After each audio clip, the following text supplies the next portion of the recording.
He says he has investors ready to write cheques, one of whom we've learned is the American-based Soros Investment Fund, who've already held talks with a senior official here. Now, one supporters group's already made its opposition to Charles Green clear. The Union of Fans says he's not welcome back here, and if he does return, they say his return would result in huge numbers of Rangers fans boycotting the club. Sally. Kerridin, thank you for that. The Commonwealth Games gave Glasgow an opportunity to showcase the city and Scotland to the world. But now it's over, what's the legacy? Some firms report an upsurge in business, and marketing bosses say Glasgow itself could become one of the world's leading venues for sport and business events. Well, our correspondent David Henderson is here and can tell us more. David. Sally, the Games only lasted for 2 weeks, and already the athletes and most of the fans have headed for home. But what a fortnight it was. The Games organisers see this event as one long advert for what Glasgow can deliver. And while some Scottish products are selling well, it's Glasgow itself which is now being sold as a venue for big events. You'll have heard of some of them: the MTV Music Awards, the World Gymnastics Championships, and the BBC Sports Personality of the Year Awards. But how about these ones? Huge conferences for Bible students on sports injuries and on the latest soil science. All of them will attract thousands of people, and all of them will bring millions of pounds of business to Scotland. There's no stopping us right now. It takes years of effort to host an event on this scale, preparing the venues, setting the stage. The cost is high. So is this an investment for the future? The Games may be over, but the work doesn't stop. At this Glasgow warehouse, handbags, purses and wallets made from Harris tweed are prepared for dispatch. As official merchandise, they've been selling fast. To be able to have been involved with the Glasgow 2014 Games, and especially the Games being such a success themselves, has given us a huge amount of credibility. We've already entered into quite a few number of retail stores that we previously hadn't, but also it's pushing our brand overseas. A boost for some, but these Games showcased much more than Harris tweed. Glasgow and Scotland were on display to thousands of visitors and a global TV audience. Now the venues themselves are being put to work. The Hydro and the Emirates Arena cost a lot to build, but they give the city long-term advantages. The first is the increase in the opportunity to bid for major sports events such as Euro 2024. And this is directly because of the positive image, the safe, secure, positive outcomes of the Games. The second opportunity is business tourism, because this is now an opportunity for Glasgow to show the world it's open for business. At the Hydro Arena, they're preparing to host other big events and conferences which Glasgow has won. This is a multi-million-pound business. It's global and it's up for grabs. This city has overcome competition from Toronto and from Melbourne, from London, from Florence, from Geneva, and Nanjing in China. So we're more than capable of competing on a world stage. So what will be the value to Scotland of all this business? Well, Glasgow's Marketing Bureau says big events are guaranteed to bring about £300 million to the city over the next decade, thanks to its new venues, the Hydro by the River Clyde and the Emirates Arena in the city's East End. But with Glasgow's confidence and its credibility now higher than ever, they expect that total to rise. Sally. Thanks so much, David. A man with a samurai sword has threatened to kill the leader of Glasgow City Council, Gordon Matheson, in his office. 29-year-old David Wardrop pleaded guilty to breaching the peace and having the weapon. A court heard how Wardrop turned up at council headquarters in George Square with the sword. When police appeared, he told them he was there to assassinate the leader of the city chambers. The Edinburgh Fringe is well known for unusual venues. This weekend there's a show on Portobello Beach which takes place in and out of the water. And there's no shortage of local volunteers willing to take the plunge, as our arts correspondent Pauline McLean reports.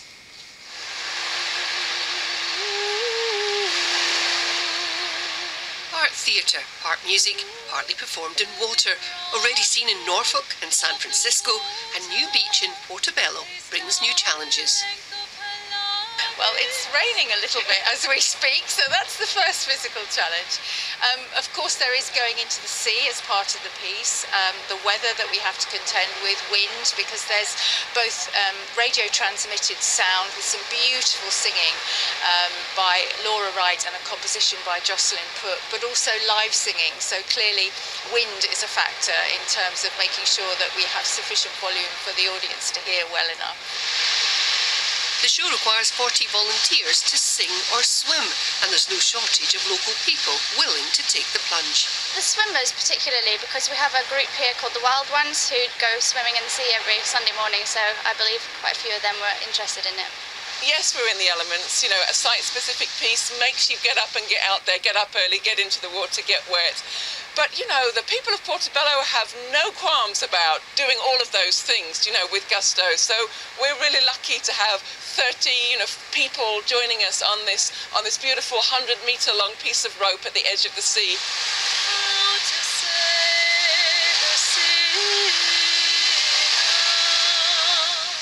Audiences need stamina too. The shows run at sunrise and sunset until Sunday. Pauline McLean, reporting Scotland, Portobello. Now let's take a look at other stories from across the country. Shell UK is to cut 250 jobs from its North Sea oil and gas operation in Aberdeen. Onshore staff and contractors will be affected by the move. The reduction in staffing will be implemented over the next year. Shell says it's determined to ensure safe and competitive operations in the North Sea. An estimated 70 people watched as the Palestinian flag was flown above Glasgow City Chambers in George Square this morning. Councillors decided to fly the flag in solidarity with those affected by the conflict in Gaza. Some members of the Jewish community have described the move as divisive and hurtful. Thousands of revellers are arriving at the Highlands' main summer music festival near Inverness, which is getting underway today. The Belladrum Tartan Heart Festival is being headlined tonight by Tom Jones and tomorrow by the indie rock band Razorlight. Belladrum's organisers say tickets for the festival sold out months ago. Belladrum is very much grown organically out of the Highland community, and people, it's been a word of mouth thing that's grown very slowly. Still 60% of our audience come from the Highlands, and I think that people feel some ownership in it, and that it is really a meeting point for the Highland community in the summer. It's a big summer party for the Highlands. Conservationists are building up a photographic database of rare and endangered natterjack toads in an effort to safeguard the future of the species. There are only around 200 breeding adults in Scotland, confined to the Solway Firth. So what is it you want to say about these toads? I love toads, can't get enough of them. Toads and frogs, don't know what the difference is, love them both, Sally. Anyway. You learn something new about somebody every day. Yes, shall I go on with the sport, Sally? You may. Yes, please. Yes, Celtic are back in contention for a place in the Champions League because of an administrative error. Legia Warsaw, who knocked them out, have been kicked out of the qualifiers for fielding an ineligible player. As a result, Celtic have been reinstated, but even their manager admits the situation is very strange. This is Bartosz Bereszyński. His brief appearance as a substitute for Legia Warsaw on Wednesday has thrown Celtic a Champions League lifeline. These goals had put Legia 2-0 up on Celtic when Bartosz entered the fray, 6-1 up on aggregate. But Bereszyński should have been serving a suspension, so his cameo role has cost his team a place in the final qualifying round and earned Celtic a reprieve. It's very strange, I have to say that. First of all, I feel very sorry for Legia and my friends from Norway there. It's tough to think of them, and now we've been called to play in Champions League. That's what UEFA have been saying, and we haven't been involved in anything, and that's how it is. So instead of being in today's Europa League draw, Celtic found themselves in the Champions League playoff draw. And the first team drawn is NK Maribor. And they will play Celtic FC. They will play Celtic FC. And there may be new faces in the Celtic squad before they face the Slovenian champions later this month. We're working really hard now to get players in for next stage. I think they will lift the team and the performance. But the bizarre tale of Bartosz Bereszyński may not be over yet. Legia are considering an appeal against UEFA's decision. Now, a summer packed full of fantastic sport may be drawing to a close, but fear not, because the new Scottish football season is upon us. Tomorrow, clubs across the country begin their league campaigns. Our senior football reporter, Alistair Lamont, looks ahead. Working it in, chance for Götze! Scottish football has a lot to live up to. The sporting bar has been set high this summer. As recently as the past few weeks, the Scottish public have sampled the razzmatazz of top-class sport. So how does the SPFL follow that? Well, a genuine title race in the top flight would be a good start. Aberdeen were perhaps the most improved side last season. Can they give Celtic a real challenge this time round?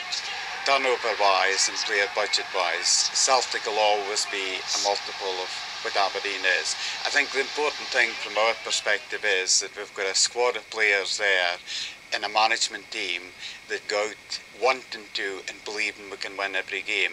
We just want to finish as high up the league as we possibly can.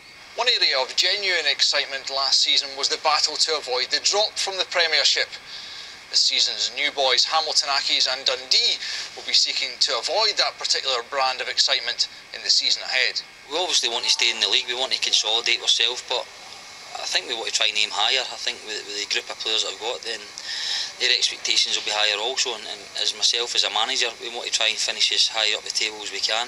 It's not all about the Premiership though. This year's Championship includes Hearts, Hibs and Rangers among others, so maybe this title race is where the real excitement will be found. There's definitely a case to be argued there that it could be more interesting because, as you said quite rightly there, with the three big teams in there all challenging at the top of the table, it could be tight and there'll be a lot of interest there. In terms of quality, of course the top flight's going to have, for me, more quality. So the stage is set, let the games commence. Andy Murray is in quarter-final action at the Rogers Cup Tennis in Toronto. He's up against the Frenchman Jo-Wilfried Tsonga. Here's Murray holding serve in Game 8, and in the last few moments he levelled the first set at 5 games all. It's the first tournament of the hard court season as the Scot gears up for the US Open later this month. That's the sports, Sally, but I'll be back tomorrow in here for Sports Scene Results. If you're not watching the Toads, come and watch that. I promise you, it'll be riveting. Thanks very much. Residents, nothing boring about this man. Residents in the American town of Boring are preparing for a party with a Scottish twist tomorrow. It's the annual celebration of their partnership with the Perthshire village of Dull. The first since August the 9th was formally declared Boring and Dull Day across the state of Oregon. Our correspondent Glenn Campbell has been to Boring to see if it lives up to its name. Boring's not the most exciting place in the world.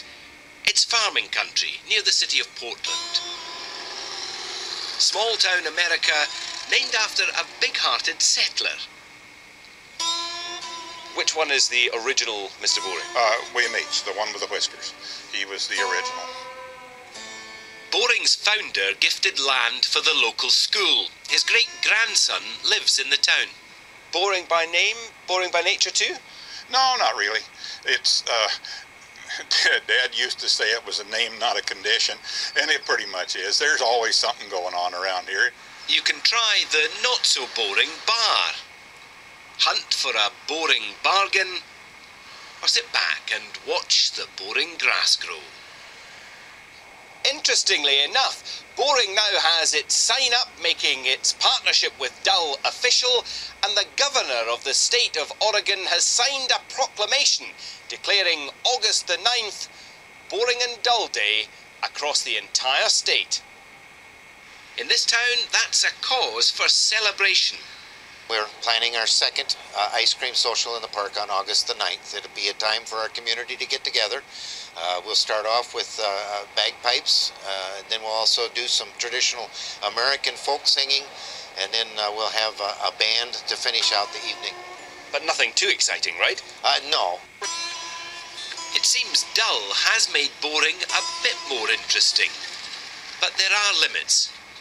Glenn Campbell, reporting Scotland. Boring.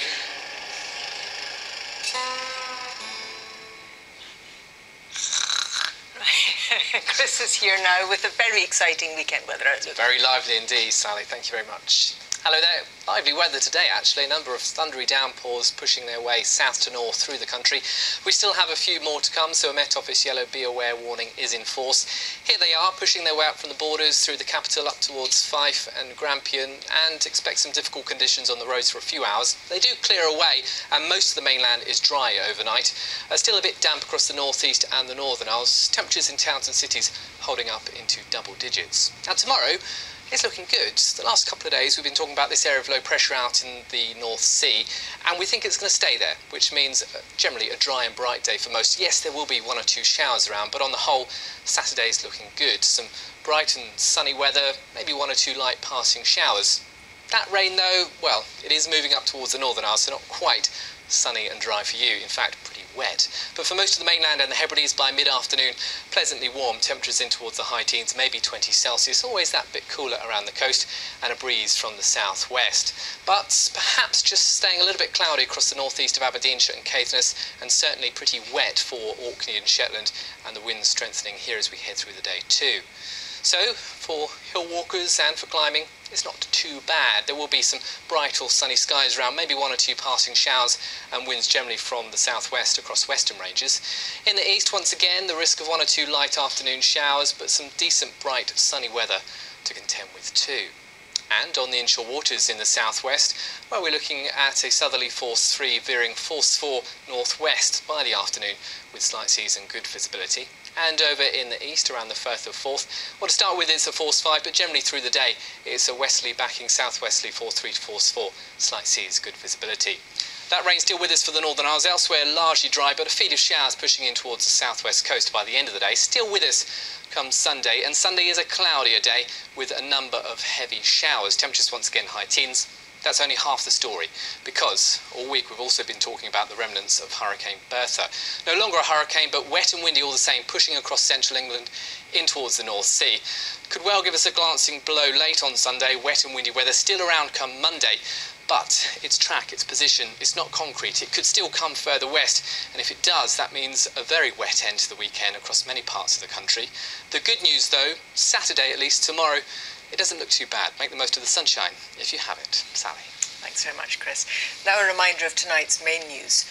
No UK Prime Minister with any sense would ever oppose a currency union with an independent Scotland. That's the view of Scotland's Finance Minister John Swinney. But Labour leader Ed Miliband has repeated that if he became Prime Minister next year, his government would not agree to sharing the pound formally in the event of a referendum yes vote. The United States has carried out its first airstrikes on Islamist state militants in northern Iraq. President Obama had warned that the US would target the group if they threatened American forces in the area. He also said he wanted to prevent acts of genocide against Iraq's religious minorities. And that's Reporting Scotland. I'll be back with the headlines at 8 and the late bulletin just after the 10 o'clock news. Until then, from everyone in the team right across the country, have a good evening. Bye-bye.